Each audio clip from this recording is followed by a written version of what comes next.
Oke teman-teman, assalamualaikum warahmatullahi wabarakatuh. Jumpa lagi dengan saya di channel Wirausaha Desa. Oke, ini berbeda dengan vlog-vlog saya sebelumnya karena memang sekarang kita berada di sawah.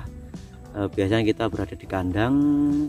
Mungkin banyak dari kemarin pertanyaan dari teman-teman yang tanya tentang pertanian, seputar pertanian, yaitu pertanian sawi. Di sini juga sudah ada ini bayam cabut, dan yang ini adalah sawi. Sawi ini adalah sawi untuk bahasa Jawanya itu untuk kulupan atau kulupan untuk sayur. Biasanya yang banyak untuk mie ini teman-teman. Mungkin di daerah teman-teman mungkin yang melihat di wilayah Kalimantan mungkin dari tanahnya juga beda, tapi kalau teman-teman juga penerapan dari pemupukan dan yang lainnya bagus, insya Allah kalau sawi ini sangat gampang sekali untuk kita tanam. Oke, sekarang kita berada di lahan punyanya Mas Rohman ini. Ini seperti apa sih perawatan ini, kan juga ada penyakit yang kemarin ditanya oleh teman-teman. Mungkin kalau dari segi penyakit ini memang musim-musim seperti ini memang penyakit itu gampang datang karena padi kan sudah habis. Nah, di samping padi sudah habis mau ditanami, tanaman sawi ini sudah besar, makanya hama yang berada di tanaman yang tua akan ya menghinggap ke yang muda. Oke, langsung saja kita tanya ke Mas Rohman langsung. Oke Mas Rohman, assalamualaikum Mas. Waalaikumsalam. Selamat pagi Mas. Selamat pagi Mas. Ini sawi ini seperti apa Mas? Ini cara menanam jenengan ini Mas, ditabur atau gimana ini Mas? Ya, kalau sawi ini, kalau di sini kan banyak metode. Kalau ini kan sistem sawur, tujuannya satu untuk menguras tenaga, menghemat tenaga, menghemat tenaga. Yang kedua gampang, maksudnya perawatannya, penanamannya juga gampang ya Mas ya. Gampang. Nanti ini kan belum dicabut semuanya. Ini kan lagi mau ditanam juga Mas. Nanti kalau di sana ada lahan kosong nanti dipindah ke sana. Soalnya kan kalau kerap nih apa? Terlalu rapat ya. Terlalu rapat ini kan nggak bagus Mas ya. Tapi aslinya metode yang dulu itu dibibit dulu kayak gini, nanti umur 1 minggu itu dipindah semuanya. Itu kan kalau yang dulu menguras apa? Menguras tenaga. Banyak tenaga ya, membutuhkan banyak tenaga ya Mas. Itu kalau nyuruh orang itu ya agak rugi gitu. Kalau kayak gini meskipun orang sendiri kan bisa. Oh, sistem tabur ini Mas ya.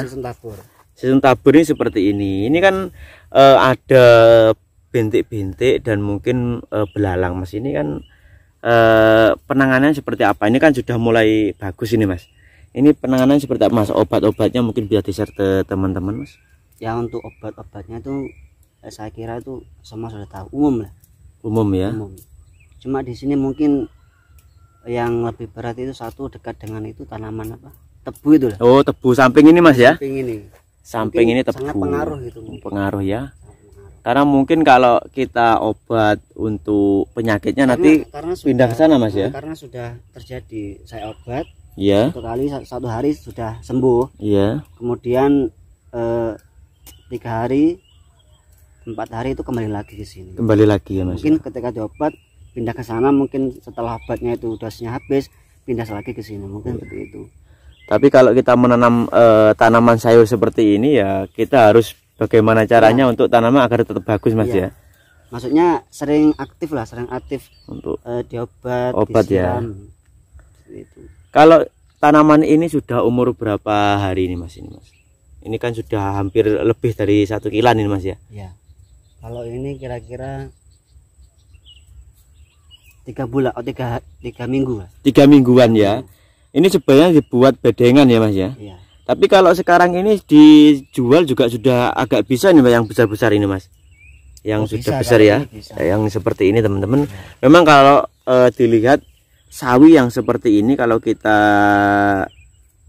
tebar ini memang seperti ini teman. Gak terlalu besar. Kalau kita tanam lagi itu bisa menjadi besar, dari bonggolnya juga besar, dari daun-daunnya juga besar Mas ya. Iya. Untuk Mas, untuk dari obatnya itu perawatan dari awal obatnya seperti apa Mas? Kalau obatnya sih itu ya sama aja, semua sama. Tanaman untuk obat tadi kesini mungkin bisa juga. Contohnya kalau inseknya apa mas? Kenapa? Inseknya apa biasanya mas? Insektisida kayak racunnya tuh yang biasanya orang umum itu yaitu ya Amazon Amazon ya, terus antrakol apa itu lupa saya, pokoknya ada 3 macam itu. Karena memang Mas Rohman ini adalah pertanyaan juga bukan hanya sawi ini teman, jadi ada tanaman kan gini, yang lainnya. Kalau tanaman sayur kan ini buat apa ya, buat cadangan, buat sampingan lah, sampingan mas ya, jadi nggak fokus terhadap ini.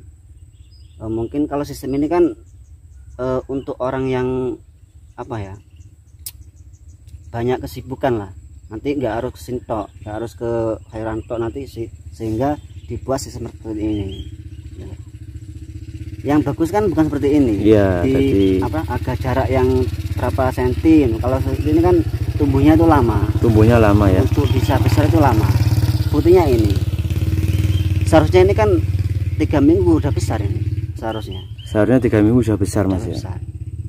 Karena sistemnya kayak gini, ini kan seharusnya sudah dipindah ke sana, dipindah ya, dicabutin bisa sana agar jaraknya itu renggang gitu.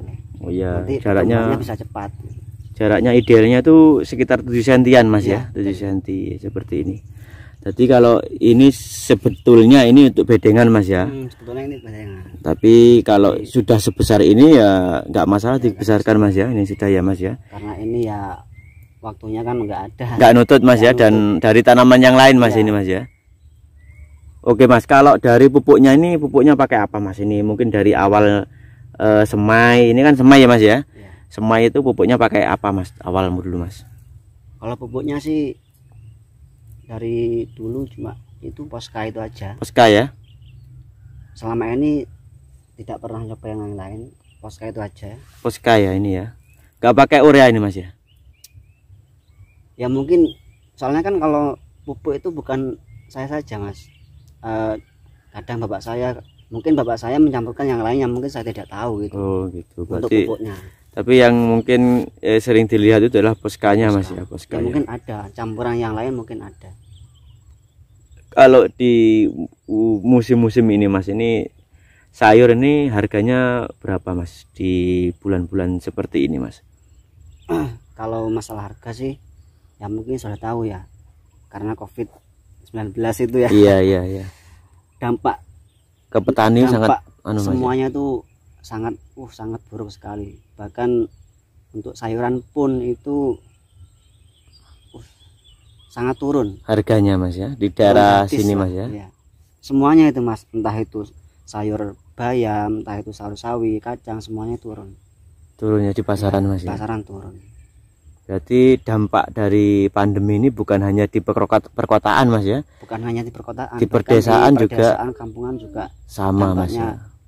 Sangat gratis. Karena memang kalau sayur ini nanti kita bawa ke kota mas ya. Kalau kota sudah tidak bisa menampung, kita juga akan kewalahan di sini mas ya. Kalau pasar daerah sini mas mungkin nggak terlalu bisa mencakup banyak mas ya. Iya. Jadi seperti itu. Kalau di sini kan kebanyakan orang-orang kan punya sendiri gitu. Iya punya sendiri ya. Untuk membeli sayuran kan terbatas ya. Semuanya. Mencari di sawah sudah banyak mas ya. Jadi kalau saya beli ya, kan dikirim ke kota-kota. Kota ya. Penyuplai juga banyak mas di sini mas ya. Oke mas, terima kasih mas atas infonya. Mungkin ini bisa bermanfaat untuk teman-teman. Amin. Mungkin juga kedepannya tanamannya juga tambah lebih bagus. Amin. Juga bisa memberi inovasi, motivasi dan mungkin pelajaran untuk teman-teman semua. Oke mas, terima kasih. Assalamualaikum. Waalaikumsalam. Oke teman-teman, demikian perbincangan kita terhadap Mas Rohman selaku petani muda di wilayah Desa Paleran. Sudah kita bahas tentang pupuk dan obatnya. Mungkin setiap petani juga beda-beda untuk penerapan pupuk dan pengobatannya. Mungkin ini adalah jawaban dari pertanyaan teman-teman. Untuk insek yang seperti apa sudah dijawab nanti, yaitu Amazon. Mungkin di daerah teman-teman belum tahu, monggo silahkan langsung ke toko pertanian terdekat. Oke teman-teman, terima kasih telah menonton video ini. Jangan lupa like, share, dan subscribe. Terima kasih. Wassalamualaikum warahmatullahi wabarakatuh.